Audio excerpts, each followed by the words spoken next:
HCH में तैनात महिला चिकित्सक से अभद्रता और धमकाने का चर्चित थाना प्रभारी पर लगा आरोप। महिला चिकित्सक से थाना प्रभारी बोली, तुझे बताऊंगा कि सरकारी नौकरी होती है कैसे, डीएम साहब को फोन करके तेरी नौकरी खा जाऊंगा। महिला चिकित्सक ने बेलहौर थाना प्रभारी केशव तिवारी के खिलाफ राष्ट्रीय महिला मानवाधिकार आयोग व पुलिस कमिश्नर से की शिकायत। अक्सर सवालों के घेरे में बने रहते हैं बेलहौर के नए थाना प्रभारी केशव तिवारी। एक बार फिर बेलहौर अतिरिक्त थाना प्रभारी की कार्यशैली पर लगा सवालिया निशान। महिला चिकित्सक ने CMO समेत अपने आला अधिकारियों को मामले से कराया अवगत। महिला चिकित्सक ने लगाया आरोप कि महिला का मेडिकल बनाने का दबाव बना रहे थे थाना प्रभारी। थाना प्रभारी ने दे डाली फायर करने की धमकी। थाना प्रभारी ने महिला चिकित्सक के खिलाफ दी थाने में तहरीर। वहीं महिला चिकित्सक ने थाना प्रभारी के खिलाफ दी तहरीर। दोनों तहरीर के आधार पर मामले की जा रही है छानबीन। बेलहौर थाना क्षेत्र अंतर्गत का है पूरा मामला। हाँ जी मैम, क्या समस्या आपने बताई? जी, मैंने बताया सुबह मेरे पास एक मेडिको लीगल एग्जामिनेशन करने के लिए एक महिला कांस्टेबल आई थी पीड़िता को लेकर के। मैं अपनी ड्यूटी कर रही थी CSC पे, OPD उस समय मेरी चल रही थी जहाँ पे गर्भवती स्त्रियों की मैं जांच कर रही थी जी। तो उसी दौरान एक महिला कांस्टेबल अपनी पीड़िता को लेकर के हमारे पास आई। उन्होंने बोला कि मेडिकल करना है। जी। मैंने कहा ठीक है, मुझे प्रपत्र दिखा दीजिए क्या है, मैं उस हिसाब से आपका मेडिकल कर दूँगी। तो उस प्रपत्र में जब मैंने देखा तो वो केवल एक मजलूम की चिट्ठी थी जिसमें केवल धाराएं लिखी थी। उसमें ये कुछ भी मेंशन नहीं था कि इनका आंतरिक परीक्षण, बाह्य परीक्षण या दोनों परीक्षण करने हैं। जी, स्पष्ट नहीं था। स्पष्ट नहीं था और FIR की कॉपी भी नहीं थी उनके पास। और एक एप्लीकेशन अधीक्षक सर या फिर महिला डॉक्टर को अधीक्षक चिकित्सा अधीक्षक के इस नाम से संबोधित करते हुए लिखी जाती है कि संबंधित डॉक्टर को अनुमति ये बताएं कि वो मेडिकल करें और इस मेडिकल के तहत इनका बाह्य आंतरिक दोनों परीक्षण करने का जी। तो ऐसा कुछ भी उसमें मेंशन नहीं था जी।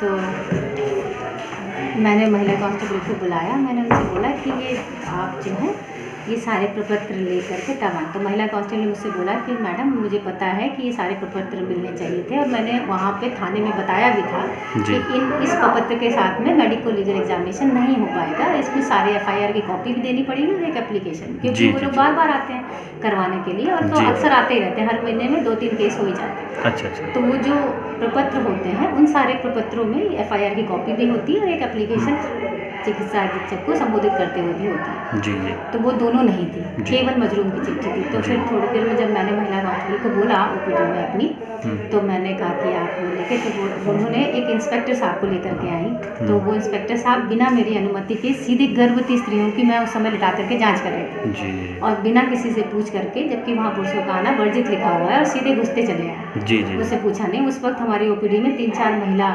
ऑलरेडी गर्भवती स्त्रियां बैठी हुई थी तो उनको धक्का लग सकता था, चोट लग सकती थी क्योंकि वो गर्भवती थी। तो डॉक्टर से मैंने कहा आप कहाँ चले आ रहे हो? तो बोले कि आप मेडिकल क्यों नहीं कर रही हैं?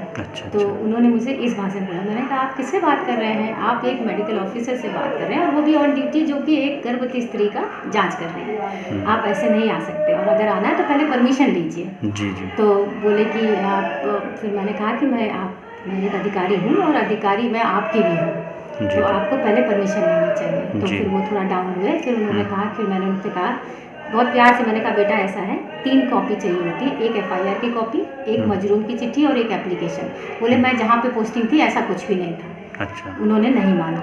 अच्छा। जबकि मेरे को पिछले 12 साल से जहाँ भी मैंने मेडिकल किया तो वहाँ ये तीनों चिट्ठी ही आती हैं। जी। और उसमें बोले मैं आपको बराबर बता रहा हूँ कि 354 का केस है और 354 में जो आपको मुंह से मैं बता रहा हूँ वही मेडिकल करना है। तो मैंने कहा बराबर कोई एग्जामिनेशन नहीं होता, वो भी मेडिको लीगल। अगर आप मुंह से बयान देके कहेंगे कि ये कर दीजिए तो ये कोर्ट में मैं ना तो मैं साबित कर पाऊंगी कि मैंने किया, ना आप बता पाएंगे। और किसी भी महिला को ओरली मुंह से बोल करके मैं उसको छू भी नहीं सकती। अगर मैंने छुआ तो वो कल को मेरे अगेंस्ट बयान देगी कि इन्होंने मेरी परमिशन के बगैर मुझे छुआ है, तो मैं ऐसा नहीं कर सकती जब तक आप इसमें लिखेंगे नहीं कि इसका आंतरिक, बाह्य या दोनों परीक्षण करने हैं। तो उन्होंने इस चीज़ को दरकिनार किया और ये फिर बाहर गए। ठीक, बाहर गए तो उन्होंने SHO जो है आपके केशव कुमार, जो केशव जी हैं, केशव प्रसाद तिवारी या समथिंग, मुझे उनका एग्जैक्टली नाम नहीं पता है। तो उनको फ़ोन दिया, तो उन्होंने फ़ोन किया उनको, तो उनका फ़ोन आया, वही इंस्पेक्टर जो आए थे हमारे पास महिला कांस्टेबल के साथ में।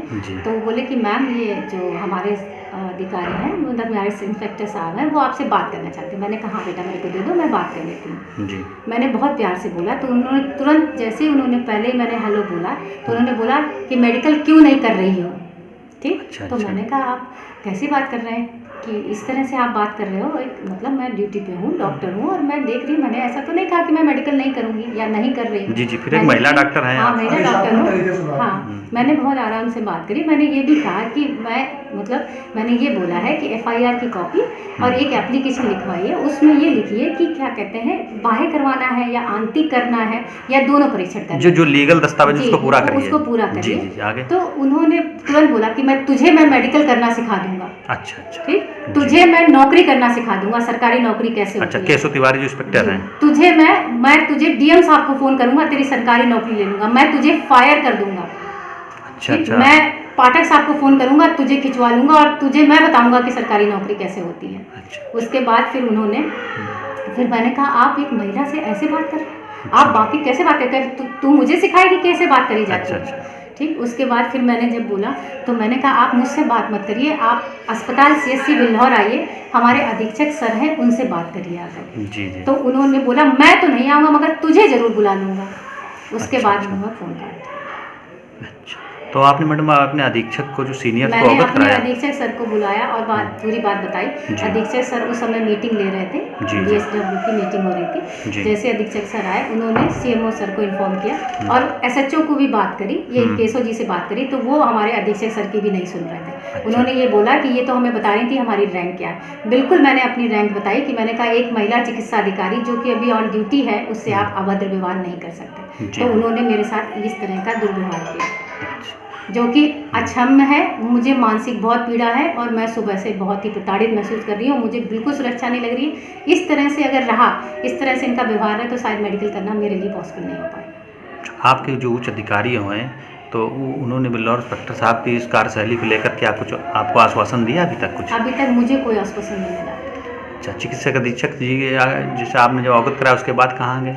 चिकित्सा अधीक्षक जी इस समय फील्ड में गए हैं, फील्ड पे उनका भ्रमण रहता है और CMO साहब को इन्फॉर्मेशन पहुंच चुकी है। थाना बिल्हौर पर कुछ दिवस पूर्व पंजीकृत एक अभियोग की पीड़िता को आज बिल्हौर पुलिस के द्वारा मेडिकल परीक्षण के लिए CSC बिल्हौर ले जाया गया, जहां पर उपस्थित महिला चिकित्सा अधिकारी द्वारा पीड़िता का मेडिकल परीक्षण किया जाना था।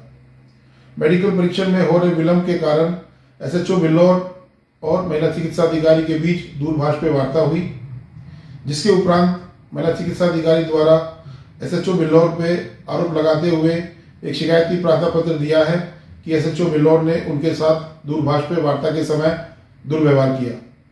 वहीं SHO बिल्हौर ने भी महिला चिकित्सा अधिकारी पे आरोप लगाते हुए एक प्रार्थना पत्र दिया है कि महिला चिकित्सा अधिकारी द्वारा जानबूझकर मेडिकल परीक्षण में विलंब किया गया और जब उन्होंने इसके लिए उनसे वार्ता की गई दूरभाष पर, तो महिला चिकित्सा अधिकारी ने उनके साथ दुर्व्यवहार किया।